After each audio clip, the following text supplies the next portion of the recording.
যে তাই ভাই যখনই যে প্রান্ত থেকে আমরা একটা কল করেছি, ভাইয়া যেহেতু আমরা সেলিব্রিটি, আমরা পাবলিক প্লেসে এসেছি, কি করব, সঙ্গে সঙ্গে সেই জেলার তার ফ্রেন্ড সার্কেলকে বলে আমাদেরকে যেভাবে সাপোর্ট করেছে, এটা আসলে মানবতা ছাড়া কিছুই নয়। ইলিয়াস কাঞ্চন ভাই বিগত শিল্পী সমিতির সভাপতি ছিলেন, উনি গুরুতর অসুস্থ। আমি বাংলা দেশবাসী এবং বাংলা ভাষাভাষীর মানুষ যেখানে যে প্রান্তে আছেন, আমি একজন সহশিল্পী হিসেবে আমি দোয়া চাইব আল্লাহ তাআলা যেন তাকে সুস্থতা দান করে, কারণ তার সন্তান আছে, ফ্যামিলি আছে, দোয়া করবেন। আর অবশ্যই আগামীকালকে আমার জন্মদিন, এটা বলতে ভীষণ লজ্জা লাগে, বাট তারপরেও আমার আমার জন্য দোয়া করবেন।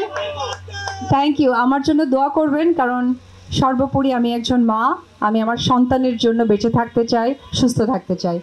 সবাই আমার জন্য দোয়া করবেন। আসসালামু আলাইকুম।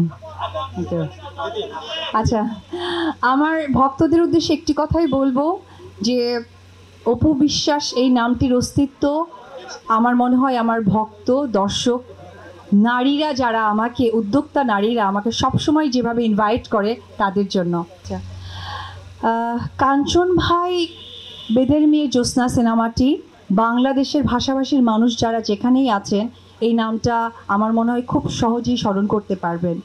একমাত্র সেই সময়ে সুপারস্টার ইলিয়াস কাঞ্চন ভাই বিগত শিল্পী সমিতির সভাপতি ছিলেন, উনি গুরুতর অসুস্থ। আমি বাংলা দেশবাসী এবং বাংলা ভাষাভাষীর মানুষ যেখানে যে প্রান্তে আছেন, আমি একজন সহশিল্পী হিসেবে আমি দোয়া চাইব আল্লাহ তাআলা যেন তাকে সুস্থতা দান করে, কারণ তার সন্তান আছে, ফ্যামিলি আছে, প্রত্যেকটা মানুষই যেন সুস্থ থাকে। অবশ্যই কাঞ্চন ভাই যেহেতু গুরুতর অসুস্থ, আমি চাইবো উনি সুস্থ হয়ে আমাদের সকলের মাঝে সেই কাঞ্চন ভাইটি হয়ে ফিরে আসুক। সবাই ওনার জন্য দোয়া করবেন। কাঞ্চন ভাইয়ের সাথে আমার অনেক স্মৃতি আছে, যদিও একটি সিনেমার কথা আমি আবারও বলি। আপনারা সকলেই জানেন কাল সকালে সিনেমার মাধ্যমে আমার আসা, কিন্তু ও আমার ছেলে একটি সিনেমা যেটা করেছিলাম চ্যানেল আয়ের, যে সিনেমাটাতে ছিলেন আমার মা ছিলেন, মানে পপি আপু, এবং কাঞ্চন ভাই ছিলেন আমার বাবা। ও আমার ছেলে, গল্পটা হচ্ছে টেস্ট টিউব বেবি নিয়ে। আমি একদমই ছোট একটা মানুষ, খুব ছোট্ট একটি ক্যারেক্টার করেছিলাম।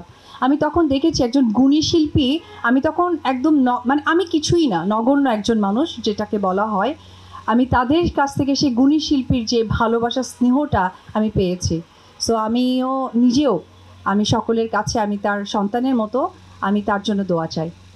আর পাশাপাশি আর একটা মানুষের কথাও বলতে চাই, এফআই মানিক, উনিও অনেক অসুস্থ। আমি চাই যে ওনার জন্য আপনারা সকলে দোয়া করবেন। Thank you.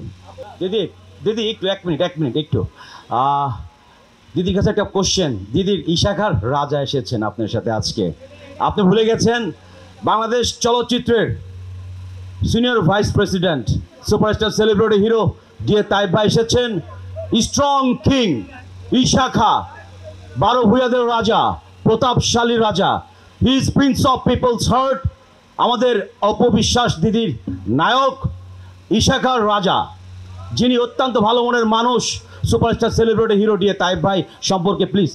কারণ আমি যখনই, যেহেতু পুলিশ প্রশাসনকে ওইভাবে আমরা জানি না বা চিনে উঠতে পারি না, আমরা একজন মানুষকে চিনি, যে তাইব ভাই, যখনই যে প্রান্ত থেকে আমরা একটা কল করেছি, ভাইয়া যেহেতু আমরা সেলিব্রিটি, আমরা পাবলিক প্লেসে এসেছি, কি করব, সঙ্গে সঙ্গে সেই জেলার তার ফ্রেন্ড সার্কেলকে বলে আমাদেরকে যেভাবে সাপোর্ট করেছে, এটা আসলে মানবতা ছাড়া কিছুই নয়।